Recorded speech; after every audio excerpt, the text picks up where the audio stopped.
Bonsoir et bienvenue dans l'Africa Newsroom. À la une ce soir, nouvelle mobilisation de l'opposition béninoise contre son exclusion des prochaines élections législatives. Pour la première fois depuis 30 ans, l'opposition ne prendra pas part au scrutin. Elle dénonce une grave atteinte à la démocratie. Vous entendrez Nicéphore Soglo, l'ex-président à l'origine du rassemblement de ce mardi à Cotonou. Un forum du numérique organisé à Brazzaville en République du Congo, le forum Osiane. Objectif faire connaître les opportunités de ce secteur, aujourd'hui véritable pilier de nombreuses économies, mais encore en deçà de sa capacité pour ce qui est du continent africain. Puis l'accord entre le Malawi et la Société financière internationale, accord pour développer une centrale hydroélectrique sur le fleuve Chiré qui viendrait renforcer les capacités énergétiques du pays à hauteur de 258 MW. Ambition développée dans une région en proie aux vagues de sécheresse. Le projet relance la question de la dépendance de ce pays à l'énergie hydroélectrique. Et pour en parler avec moi ce soir, Salif Kone, bonsoir. Bonsoir. Bonsoir, vous êtes spécialiste des questions de sécurité et de défense. Sur ce plateau également, Taïrou Dambélé, bonsoir. Bonsoir. Bonsoir, vous êtes chef d'entreprise et secrétaire général de l'association des Maliens de Cergy-Pontoise. Je salue également la présence d'Alfred Tchongo, notre éditorialiste. Bonsoir Alfred. Bonsoir Zara et puis à mes très chères téléspectatrices. Merci de leur accueil bienveillant. Et merci à tous les trois d'avoir accepté notre invitation. Place à l'actualité.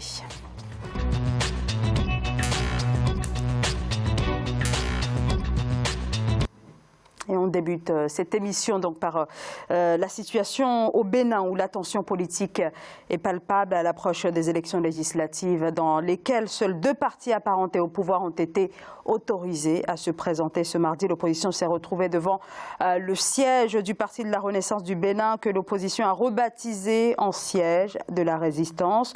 L'opposition a protesté une nouvelle fois contre son exclusion du scrutin du 28 avril, une mobilisation à l'appel de Nicéphore Soglo, l'ancien président que je vous propose d'écouter. Il n'est pas pensable que dans le pays de Béhanzin, dans le pays de Bioguera, de Kaba, ceux qui ont résisté à l'invasion étrangère, qu'aujourd'hui, nous n'ayons pas la possibilité d'aller, de venir, de rentrer dans nos maisons. C'est la raison de notre présence ici. Maman a dit très clairement que, et je l'ai au fond également dit à Talon, puisque c'est lui qui est le chef de l'État maintenant, qu'on n'ira pas aux élections si tout le monde n'y va pas, les riches comme les pauvres. Dans quelle que soit la région du pays, quelle que soit, mettons, la population dont nous sommes l'émanation. C'est ça la démocratie. Et Talon est venu parce que c'était l'instrument aux mains de l'étranger. L'ancien président Nicéphore Soglo qui dénonce donc le processus électoral qui continue. Le président l'a précisé il y a quelques jours lors de son intervention à la télévision. Alors seuls deux partis de l'opposition sont donc autorisés à se présenter à aux élections du 28 avril prochain. Opposition et société civile, Salif Kone parle d'une grave atteinte à la démocratie. Alors, en effet, cette situation est inédite pour le Bénin depuis près de 30 ans maintenant. Oui, moi je dirais qu'aujourd'hui, le Bénin, qui était considéré dans les années 2010 comme un berceau de démocratie en Afrique, depuis les élections à l'accession à l'indépendance, on se rend compte qu'aujourd'hui, avec le gouvernement Soglo, c'est un recul vraiment historique sur toute l'Afrique de l'Ouest, même de l'Afrique, avec des annonces. Et c'est la première fois qu'on voit dans une élection au niveau local, aujourd'hui, qu'il n'y a pas de parti d'opposition qui siège, alors qu'il y a 5 ans, pour ces mêmes élections, on avait à peu près 20 pays, 20 partis politiques qui avaient participé à ces élections. Donc on se pose la question, est-ce que derrière la posture vraiment rigide du régime en place, est-ce que ça ne dessine pas des ambitions sur des changements de la Constitution pour avoir une majorité, pour faire passer vraiment des lois dans les années ou les mois à venir au niveau du gouvernement en place? Alfred Thiango. Disons que, bon, là je vois un Nicéphore Soglo très offensif contre le président Talon. Et c'est vrai qu'effectivement, c'est un recul démocratique pour le Bénin. On n'aurait pas imaginé il y a quelques années que l'opposition soit complètement évincée des élections législatives et que ce soit uniquement le parti au pouvoir qui se retrouve seul face à lui-même. Finalement, les 83 ou 85 députés qui seront élus seront du parti du président. Ce qui est assez étonnant dans la mesure où, légalement, constitutionnellement, Talon a le droit de se représenter aux élections prochaines qui se profilent à l'horizon. Malgré la promesse qu'il avait faite, personne ne lui interdit de se représenter. Maintenant, là que la Commission électorale nationale indépendante ait décidé d'écarter comme ça un certain nombre de partis de l'opposition au prétexte, au motif que n'ont pas rempli les conditions justement d'être maintenus, je trouve ça très grave. Et même l'intervention de Talon que vous vous rappeliez tout à l'heure, Zahra, ne m'a pas paru convaincante pour expliquer que il faut respecter la loi, etc., qu'il allait trouver un arrangement entre les différents partis en présence. Finalement, ça s'est terminé comment? En queue de poisson. Donc ça veut dire effectivement là que le Bénin court quand même un grand danger. Quand on voit tout ce qui est en train de se passer maintenant en Afrique, au Soudan, en Algérie, après tant d'autres pays, je crois qu'il y a, et même le Burkina Faso un peu en amont, je crois que là, Talon est en train de jouer avec le feu par rapport aux capacités de réaction des populations. Il mésestime totalement et toutes ces situations-là sont imprévisibles. Donc je crois effectivement qu'il y a intérêt à surseoir, s'il lui reste encore une once de raison, à surseoir à ces élections, pour qu'on trouve une réponse politique juste pour permettre à l'opposition de rentrer dans le jeu.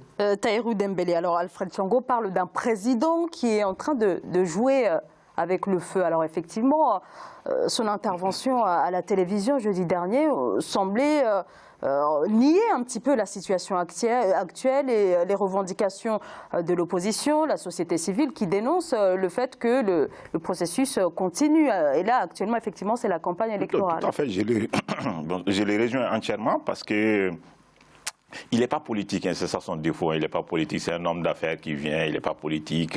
C'est pas pareil comme les business, on vient, on fait du one-shot, on impose et on prend. La politique, c'est pas ça.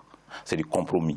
Là, même s'ils ont voté la loi il y a une année quand même, je pense qu'il peut sursoir il peut revenir un peu en arrière et puis voir ce qu'il peut faire pour que les Bénin, on ne retourne pas 30 ans en arrière aussi, parce que c'est un recul, c'est un recul.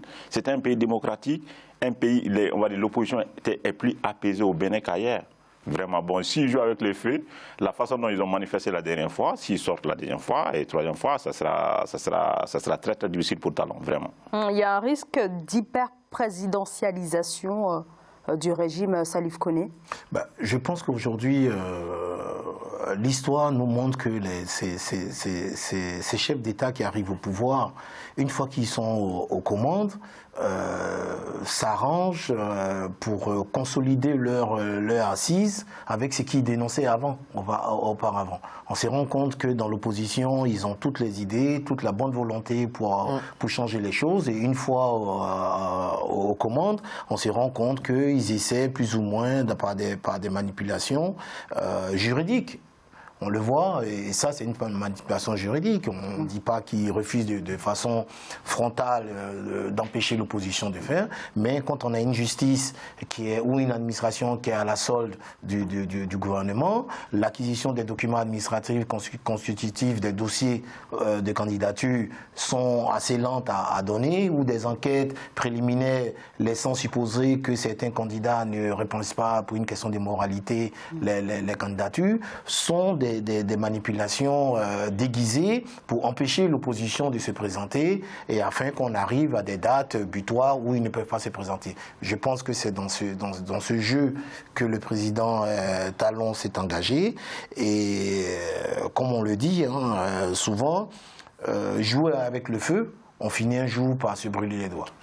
Alors, si jamais le pouvoir persiste à vouloir maintenir le scrutin fixé donc au 28 avril, alors se pose clairement la question des contre-pouvoirs dans ce pays, Alfred Tchango. Absolument, parce que là, c'est vraiment une manière d'écarter ces contre-pouvoirs, dont l'opposition en particulier. Heureusement que la société civile est encore dynamique, mais c'est aller vraiment vers l'inconnu. C'est aller vers l'inconnu et on ne comprend pas très bien quelle est la stratégie de Talon au fond. De quoi a-t-il peur? S'il est sûr de son fait, il laisse l'opposition concourir. Et dans cette compétition, le peuple béninois donnera ses voix au parti qu'il jugera apte justement à avoir le pouvoir et puis à constituer la majorité au sein des assemblées. Or, telle n'est pas la voie choisie par Patrice Talon, et c'est assez inquiétant qu'il cherche, je vais parler d'hyper-présidentialisation. On n'en a pas besoin tellement en Afrique aujourd'hui, on a besoin des présidents qui se comportent, évidemment, qui sont issus... Nicéphore Soglo a très bien rappelé, on est l'émanation du peuple. Et il faut respecter le peuple. Quand on ne respecte pas le peuple, on ne sait pas comment ce peuple va réagir, mais il arrive un moment où le peuple dit stop, maintenant ça suffit, et tout devient incontrôlable. Certes, pour le moment, Talon, il s'appuie sur l'armée, sur les forces de sécurité, des choses comme ça. Mais ces mêmes forces de sécurité, si la population continue à manifester, si le peuple béninois continue à descendre dans la rue massivement, se retournera contre Talon et on ne sait pas ce qui peut advenir. Donc il est encore temps maintenant pour surseoir à cette élection, pour trouver une voie de sortie justement de cette impasse, pour permettre à l'opposition de rentrer dans le jeu. Et puis, il n'y a aucune urgence justement à organiser les élections le 28 avril là. Aucune urgence. On peut y surseoir et puis se dire, nous décalons d'un mois, mais pour permettre justement de trouver une solution politique, parce que c'est une question politique. On peut encore y croire, ou en tout cas les Béninois peuvent encore croire à une piste à une sortie de crise, alors que des négociations ont été menées et avec le président de la République, mais aussi du côté de l'Assemblée nationale. On l'a dit, la campagne a été lancée le 12 avril. Est-ce qu'une solution est encore possible? Alors peut-être Tahirou Dembélé ou bien Salif Koné? Moi, à mon niveau, je pense qu'aujourd'hui, tout est encore possible. Parce que nous ne sommes pas encore dans une situation de blocus. Il est vrai que la société civile a décrié les positions du gouvernement en manifestant. On a eu des associations SOS, je crois, Démocratie, qui a dit qu'elle n'enverrait pas aussi des observateurs pour superviser les élections. Donc ça montre un peu la position du peuple béninois à ouvrir le débat dans la démocratie.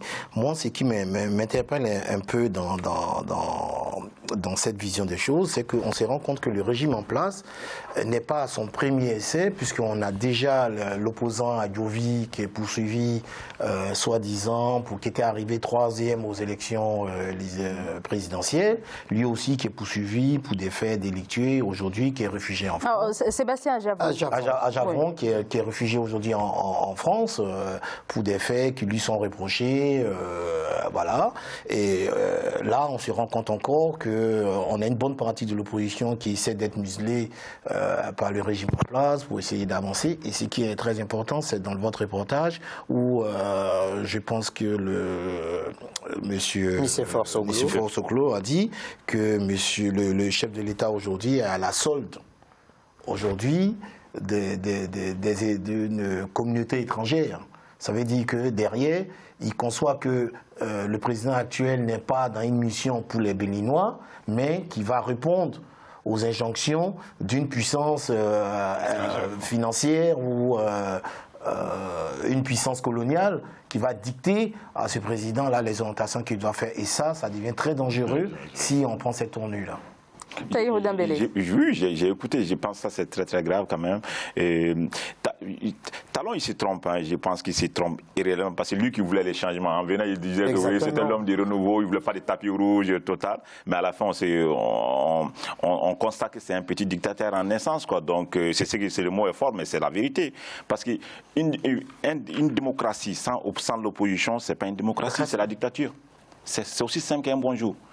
Une démocratie sans l'opposition qui peut contredire, même si c'est un seul député, il faut qu'il contredise. Mais s'il n'y a pas l'opposition, lui avec ses alliés, ils font les 84 députés. Exactement. Donc ils feront le jet de la France, on va le citer, hein, ils feront le jet de la France au détriment des Africains encore.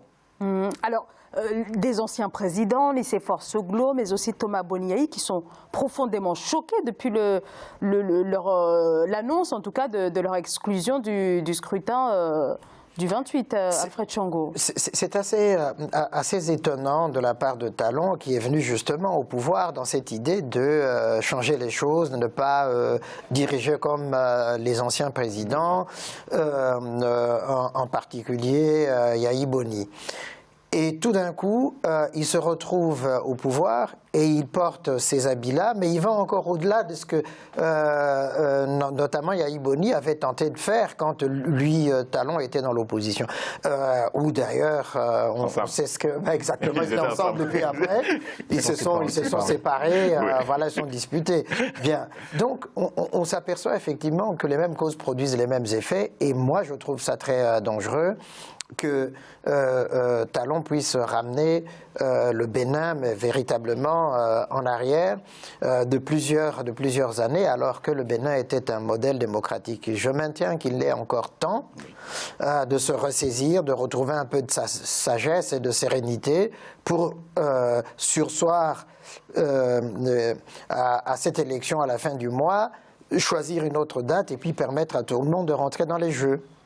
C'est ce que demande donc l'opposition, des élections inclusives. Salif Koné. Moi, je voudrais ajouter une chose. Si au niveau de nos instances africaines, au niveau de la CEDEAO, devant un conflit, naissance qui reste encore embryonnaire, on aimerait avoir un peu l'appui ou la position de la CEDEAO, de l'Union africaine aussi. De l'Union africaine qui dit, dans les thèses, vraiment, on ne peut pas avoir une élection sans opposition et qu'il fasse pression pour que le président Talon puisse changer un peu de fusil d'épaule pour pouvoir laisser la démocratie s'installer. Et là, on voit une Union africaine qui est complètement muette jusqu'au moment où encore, c'est les populations qui vont descendre dans la rue, qui vont être réprimées violemment par l'armée, qui est encore du côté du parti au pouvoir, jusqu'à ce qu'on arrive à des prises d'armes, des prises de position et des morts d'armes pour pouvoir réagir.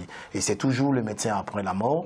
Donc c'est dommage qu'aujourd'hui, au niveau de l'Union africaine, au niveau de l'Union sous-régionale de la CEDEAO, que personne, aucune voix de président ne s'élève aujourd'hui pour amener le président Talon à l'ordre. Eh bien, merci pour toutes ces précisions au sujet donc de cette exclusion de l'opposition béninoise des prochaines élections législatives fixées au 28 avril. On marque une très courte pause. On se retrouve dans quelques secondes.